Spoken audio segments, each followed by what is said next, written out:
Olá, sou a professora Fátima Martini. Esse vídeo trata das esculturas e pinturas produzidas no estilo românico durante a Baixa Idade Média. Você vai se encantar com a beleza produzida por esses artistas do período e a sua capacidade de adaptação frente às novas técnicas artísticas. Mesmo em diferentes regiões, a escultura e a pintura românica desenvolveram características semelhantes, seguindo conceitos da arte produzida na antiga Roma, mesclados com elementos germânicos, bizantinos e islâmicos. A união dos diferentes estilos levou o nome posteriormente de arte românica, adaptada para os elementos da arquitetura. Os escultores dedicaram-se às colunas e fachadas, e os pintores aos murais. Os artistas eram responsáveis, além de enfeitar os ambientes, de levar um ensinamento cristão, de forma mais simples e compreensível, destinado a estudiosos, analfabetos, romeiros e estrangeiros. As figuras, muitas vezes distorcidas, apontavam um sentido simbólico, sem preocupação com naturalismo ou realidade, e as figuras sagradas, quando presentes, se destacavam dos outros personagens. Os elementos principais das fachadas resumiam-se ao portal em arco com as arquivoltas, o qual recebia o tímpano, e o dintel.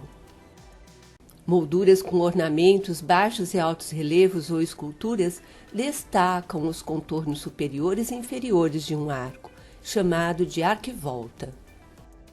No segundo andar, dependendo da distribuição e elementos arquitetônicos, poderia receber ou não decoração escultórica. As esculturas românicas encontradas em Saint-Sernin, na França. O baixo relevo, ou apóstolo, apresenta a solidez e aparência das antigas esculturas da Grécia arcaica e da tardo-romana, mas a moldura e frontalidade da figura lembram a arte bizantina. Placas esculpidas em mármore são executadas por volta do início do século XII e encontram-se atualmente no deambulatório. A figura de Cristo, ricamente ornamentado, encontra-se sentado de frente, como um imperador bizantino em seu trono, no centro de uma mandorla, que é uma forma de amêndoa, símbolo da glória de Cristo. Nos quatro cantos, os tetramorfos, figuras simbólicas que representam os quatro evangelistas. João, Lucas, Marcos e Mateus são representados como criaturas com face de animal e asas. Esse tema foi muito comum utilizado durante a arte românica na Idade Média cristã. O tímpano é um espaço geralmente em arco sobre o portal das igrejas. O tímpano do portal, executado por volta da primeira metade do século XII em Saint-Sernin, recebeu influência dos antigos sarcófagos romanos e anuncia o renascimento da escultura em pedra produzida durante a Idade Média. As esculturas produzidas junto à Catedral de Saint-Lazare, na Borgonha, na França. O juízo final foi um tema geralmente representado durante a arte românica na Idade Média. Aqui, o Cristo entronado no centro de uma mandorla. Na representação, Cristo indica com a mão direita os eleitos para o paraíso e com a esquerda sentencia os condenados ao inferno. À direita, São Pedro, com a chave na mão, recebe as almas no céu. Alguns se agarram aos anjos. Acima, a Virgem Maria e um anjo observam. À esquerda, os demônios pesam as almas na balança. Serpentes arrastam para o inferno as almas pesadas. O arcanjo São Miguel recolhe uma das almas. As imagens sinistras e demoníacas indicam aos fiéis do românico o perigo do pecado.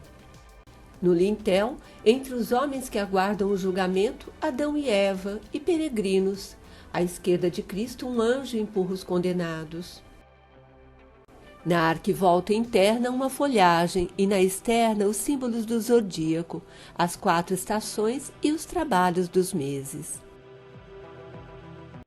a pintura em afresco junto à igreja da abadia de Saint-Savin-Sergartan. A pintura em afresco e têmpera na abóbada da igreja apresenta as histórias do Gênesis e do Êxodo, do Antigo Testamento, e foi executada por volta do início do século XII. Contornos escuros e firmes, destaque para os gestos e colorido com domínio das cores amarelo, ocre, vermelho, branco e azul, a cor mais difícil na época misturada às outras, dominam na pintura mural, extremamente dramática e vigorosa. A figura de Deus em tamanho maior orienta as atividades humanas. Aqui, Deus fala com Noé. O detalhe, o barco de Noé. E nessa pintura, a construção da Torre de Babel. Junto à abadia de Fontenay, o retábulo no altar-mor com a escultura românica. E o detalhe de parte dela. As esculturas junto à fachada da igreja de Notre-Dame-la-Grande. A fachada apresenta altos e baixos relevos de figuras do Antigo e Novo Testamento. Na fachada, o friso acima dos arcos mostra a partir da esquerda o pecado original com Adão e Eva, até o nascimento de Cristo à direita. Aqui, a fachada esquerda e a fachada direita. O detalhe do friso à esquerda com alto relevo de Adão e Eva com a serpente. Na fachada, o friso do segundo nível apresenta as figuras dos 12 apóstolos e 2 evangelizadores. Aqui, o detalhe da fachada direita do segundo piso e o detalhe da fachada esquerda também do segundo piso. A Basílica de Santa Maria Madalena de Vézelay, na Borgonha, e as esculturas românicas executadas ali. A fachada e o tímpano do portal central do nártex e o detalhe do tímpano, que mostra a descida do Espírito Santo no Pentecostes e a missão universal dos apóstolos. Os monges direcionavam as esculturas para Cristo, considerado mediador entre o divino e a salvação do homem. Os baixos e altos relevos posicionados na fachada da igreja, principalmente no tímpano do portal central, tinham, portanto, a finalidade de apontar para a salvação do homem. A figura de Cristo, sentado em tamanho maior, foi realizada em alto relevo com o corpo de frente e os braços abertos, indicando a ordem dada aos apóstolos posicionados ao seu redor. A vestimenta esvoaçante de Cristo associa-se ao momento da descida do Espírito Santo, sob um forte vento e labaredas de fogo que saem de suas mãos estendidas. Os 12 apóstolos seguram o livro sagrado nas mãos e estão prontos para ir aos 4 cantos do mundo. No primeiro arco, que envolve esse tímpano, os signos do zodíaco se alternam com os trabalhos dos meses. Nos compartimentos no interior do arco e no dintel estão diferentes povos, chamados de pagãos, com feições e características imaginadas que deveriam ser evangelizados. Os citas, homens iranianos, teriam grandes orelhas, e os cinéfalos, homens com cabeça de cachorro, habitariam a Índia. As figuras representando o povo de todos os lugares dirigem-se para as 2 maiores colocadas aos pés de Cristo, que atravessam o dintel, São Pedro com a chave e São Paulo. No trumeau, que é o pilar central ou o montante que sustenta o tímpano do portal, ergue-se a estátua de São João Batista, precursor de Cristo. Nas mãos, ele segura a bandeja tradicional com o cordeiro místico encimado pela cruz. No interior da igreja de Santa Madalena, os capitéis das colunas adoçadas são lindamente esculpidos por artistas da Borgonha e contam a história do Antigo Testamento, dos santos e da vida de Cristo. A Basílica era um dos pontos de partida das peregrinações a Santiago de Compostela. No seu interior, os capitéis esculpidos também dão suporte para a história e a doutrinação. Capitéis enfeitam as colunas adoçadas às pilastras que sustentam as abóbadas do nártex. Aqui um detalhe de Sansão matando o leão, Judas enforcado e sendo levado por um pastor, e um detalhe do moinho místico. As tapeçarias e iluminuras executadas durante a arte românica.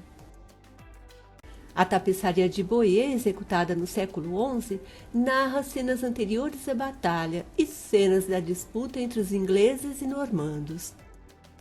Entre as cenas, a tapeçaria apresenta a Batalha de Hastings, que ocorreu entre ingleses e normandos no século XI, levando a conquista normanda por Guilherme, o Conquistador.